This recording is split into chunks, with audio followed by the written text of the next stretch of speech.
dalam aksi perampokan itu. Sebelum lanjut, kita intro dulu lah, skuy.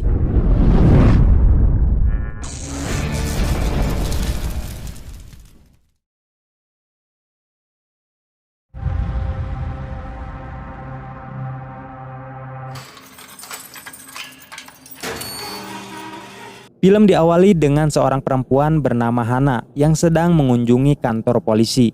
Ia adalah seorang penulis dan dia ke sana untuk menemui seseorang yang pernah terkait dengan kejadian perampokan di 14 tahun yang lalu. Tujuannya adalah untuk melengkapi novel yang ia buat. Seseorang yang ditemui Hana bernama Salim.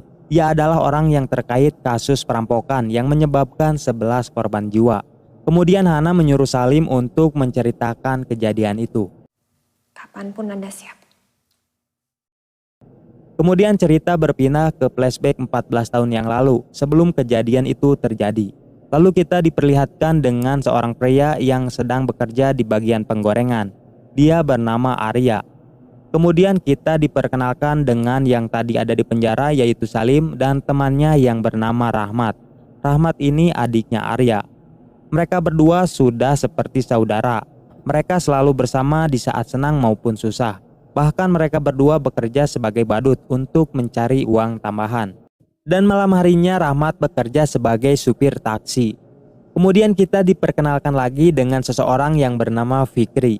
Ia adalah adik dari Rahmat dan Arya yang bekerja di sebuah bank. Yang dimana bank itu adalah target yang nantinya akan mereka rampok. Mereka bertiga adalah saudara yang dibesarkan bersama oleh ibunya yang bernama Nurmala. Saat mereka bertiga sedang menjenguk ibunya di rumah sakit, tiba-tiba dokter datang dan memberitahu kondisi ibu Nurmala yang mulai memburuk karena sakit ginjal. Dokter juga mengatakan bahwa ibu mereka harus segera dioperasi. Mendengar hal itu, mereka bertiga kemudian mengobrol tentang biaya ibunya, yang dimana pada akhirnya mereka berencana untuk merampok di sebuah bank. Esok harinya ketika sedang beristirahat, Rahmat memberitahu Salim tentang dirinya yang akan melakukan perampokan untuk biaya rumah sakit ibunya. Mendengar hal itu, Salim terkejut dan berusaha untuk mencegahnya. Namun tak disangka pada akhirnya ia juga akan ikut bersama Rahmat, karena Salim juga sangat membutuhkan uang untuk biaya anaknya yang sedang di rumah sakit. 2 hari sebelum aksi itu dilakukan, Arya dikunjungi oleh Salim dan ternyata dia membawa sepupunya yang bernama Borne. Karena Borne mempunyai koneksi orang untuk mendapatkan senjata. Di sini mereka bertiga membahas tentang pembagian uang rampokan itu harus dibagi 3 dan Arya pun menyetujuinya.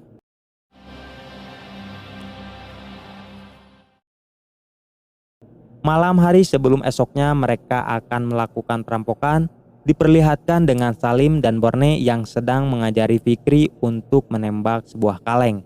Namun tiba-tiba Borne menodongkan pistolnya kepada Fikri dan menjelaskan kalau besok yang dihadapinya itu manusia, bukan kaleng yang tidak bergerak. Lalu Arya menahannya dan mengatakan kalau senjata itu hanya untuk jaga-jaga saja, bukan untuk membunuh orang. Kita masuk.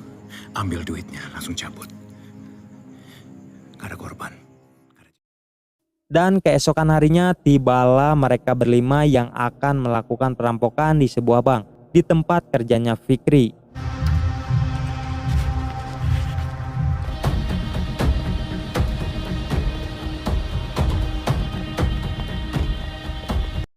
Sebelum memasuki bank itu, mereka membuka tas yang di dalamnya terdapat sebuah senjata. Lalu Borne membagikan semua senjata itu. Di sini terlihat Arya yang membawa AKM, Rahmat membawa Uzi, Fikri seperti membawa MP5K, dan Borne sendiri membawa M16. Player PUBG nih cuy. Kalau si Salim itu gak tahu apaan soalnya gak terlalu jelas. Sebelumnya Arya mengingatkan kembali Borne untuk tidak menembak siapapun agar tidak menyebabkan korban jiwa. Kemudian mereka memasuki bank dan melakukan aksi perampokannya. Terlihat semua orang di sana berteriak melihat kedatangan mereka berlima. Kemudian mereka saling berbagi tugas yang sebelumnya sudah direncanakan, di mana Fikri dan Salim orang yang menyandra mereka dan Borne sebagai orang yang mengambil uang dengan membobol ATM. Sedangkan Arya dan Rahmat mereka naik ke atas untuk mengambil uang yang ada di brankas bank itu.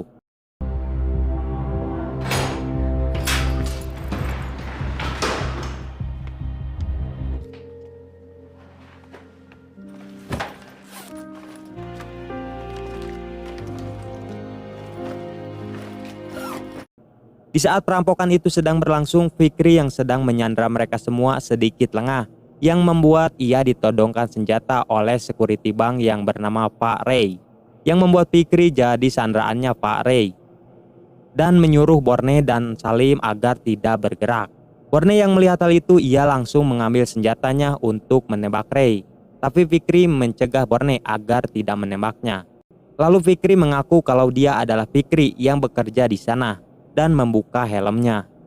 Setelah melihat wajah Fikri, kemudian Pak Ray menurunkan senjatanya. Namun Borne malah langsung menembaknya karena yang ia lihat Pak Ray itu menodongkan senjata kepadanya. Dan karena dia recoil, peluru itu juga mengenai Fikri dan mereka berdua pun kenok. Lalu kita diperlihatkan dengan Fikri dan security bank itu yang sangat akrab saat bekerja di sana. Dan bisa kita ketahui juga alasan Pak Ray menurunkan senjata setelah melihat wajah Fikri. Ray yang ditembak Borne tewas seketika, tetapi Fikri ia masih hidup dan menahan perutnya yang terkena peluru. Suara tembakan itu sampai ke Arya dan Rahmat yang sedang berada di brankas itu. Lalu Arya pun turun untuk mengecek situasi di sana. Namun setelah dibawa, ia melihat adiknya yang bercucuran darah. Kemudian ia menghampirinya dan memeluknya.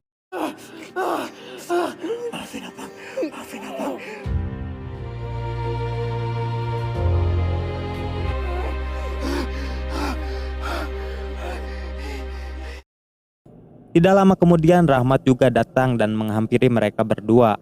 Di sini Arya melihat Borne yang masih menodongkan senjatanya yang mengarah ke Fikri. Lalu ia memukulnya hingga terjatuh dan menodongkan senjata kepadanya. Namun ia tidak jadi menembak Borne setelah Rahmat memanggilnya untuk segera merepair Fikri ke rumah sakit.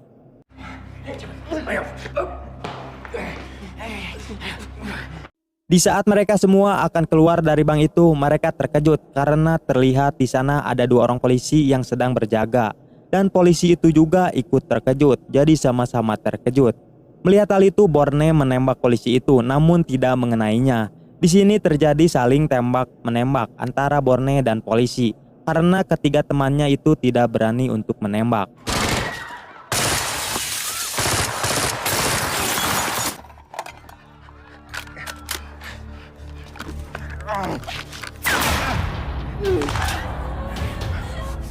Woi, bantu nembak dong. Rahmat, Rahmat, Rahmat.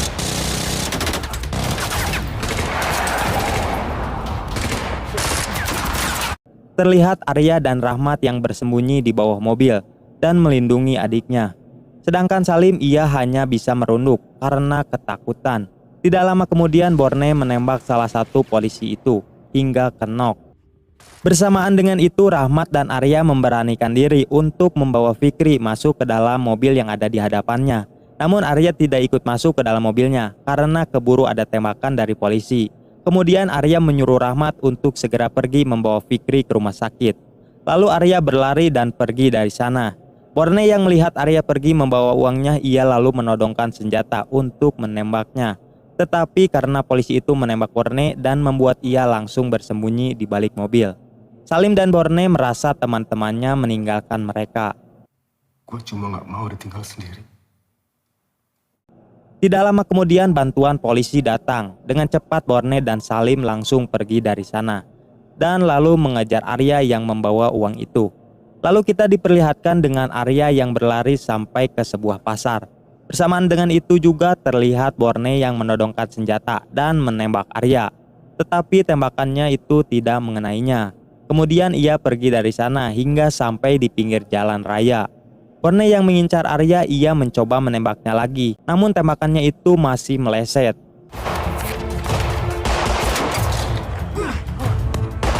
Tidak lama setelah itu tiba-tiba polisi datang dan mengepung mereka bertiga.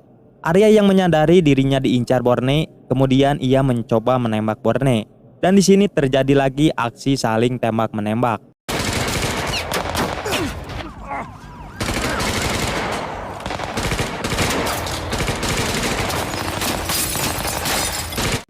Namun Arya langsung pergi dari sana di saat para kepolisian dan Borne sedang saling menembak.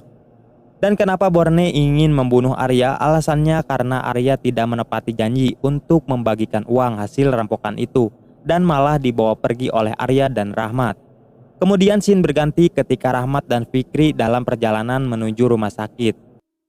Tidak lama kemudian ia menabrak sebuah mobil yang membuat mobil yang dikendarainya itu hancur.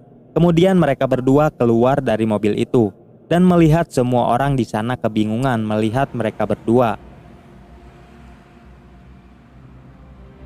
Rahmat langsung berlari sambil membawa Fikri untuk ke rumah sakit. Setelah sampai di sana, Fikri langsung dibawa oleh suster ke ruang darurat.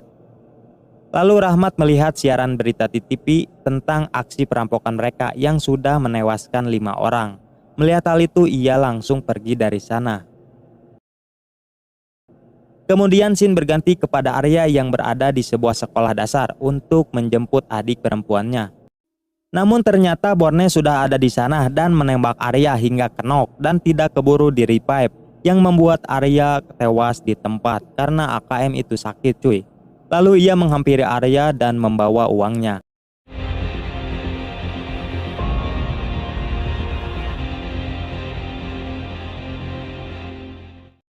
Ketika Borne akan pergi dari sana, di gerbang sekolah terlihat sudah ada banyak polisi yang mengepungnya.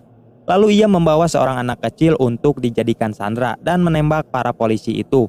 Namun Borne kehabisan peluru dan mencoba untuk kabur. Yang ternyata masih ada polisi di depannya dan ia langsung di headshot pas di jidatnya.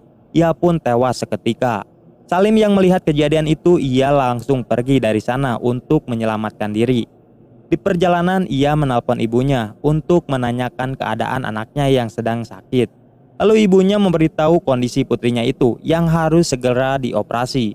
Dan jika tidak ada uangnya, ia akan diusir dari rumah sakit. Mendengar hal itu, ia menangis sambil menghancurkan telepon umum itu. Karena ia tidak menyangka kalau Rahmat telah membawa pergi uang hasil rampokannya itu. Padahal ia sangat membutuhkannya. Kemudian ia pergi dengan membawa sebuah pisau. Dan tak disangka ia langsung menusuk sahabat sejatinya itu hingga tewas. Tanpa tanya-tanya dulu kenapa Rahmat membawa pergi uangnya.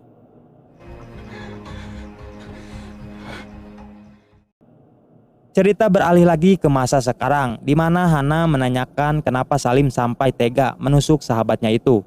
Padahal sebelumnya Rahmat telah memberikan uangnya kepada ibu Salim setelah ia menelpon ibunya. Namun di sini Salim tidak mempercayai perkataan Hana. Bangsat. Tahu apa lu tentang cerita gua? Namun setelah Hana memberikan sebuah bola merah untuk hidung badut, ia lalu menangis sambil mengingat masa dulunya bersama Rahmat. Dan disinilah Salim mulai menyadari bahwa Hana adalah adik bungsu dari Arya, Rahmat, dan Fikri. Dan ia baru menyadari kesalahannya telah membunuh sahabat sejatinya, Rahmat. Salim juga menceritakan kalau ia telah membuat kesalahan karena telah membawa Borne dalam perampokan itu, yang membuat rencananya berantakan dan menewaskan ketiga temannya itu. Mau gimana lagi? Cuman dia yang punya link ke senjata. Lalu kita dijelaskan di sini bahwa Arya, Rahmat, dan Fikri bukan saudara kandung. Mereka adalah anak jalanan yang dibesarkan oleh Bu Nurmala. Diperlihatkan dengan Fikri di mana waktu itu ia dibawa Bu Nurmala ketika sedang menangis. Dan Rahmat adalah seorang pengamen yang tinggal di jalanan sebelum diurus Bu Nurmala.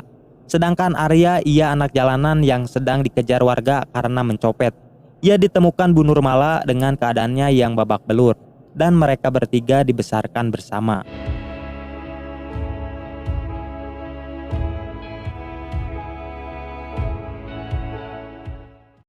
Lalu Hana mengatakan bahwa selama ini ia tinggal di rumah Salim sampai ibu Hana keluar dari rumah sakit. Dan hingga akhirnya ibunya Salim itu meninggal dunia. Dan mengatakan juga kalau Wulan, anaknya Salim, sudah ia anggap sebagai adiknya sendiri. Yang ternyata Wulan ada di belakang Hana. Kemudian Wulan menghampiri dan memeluk ayahnya itu.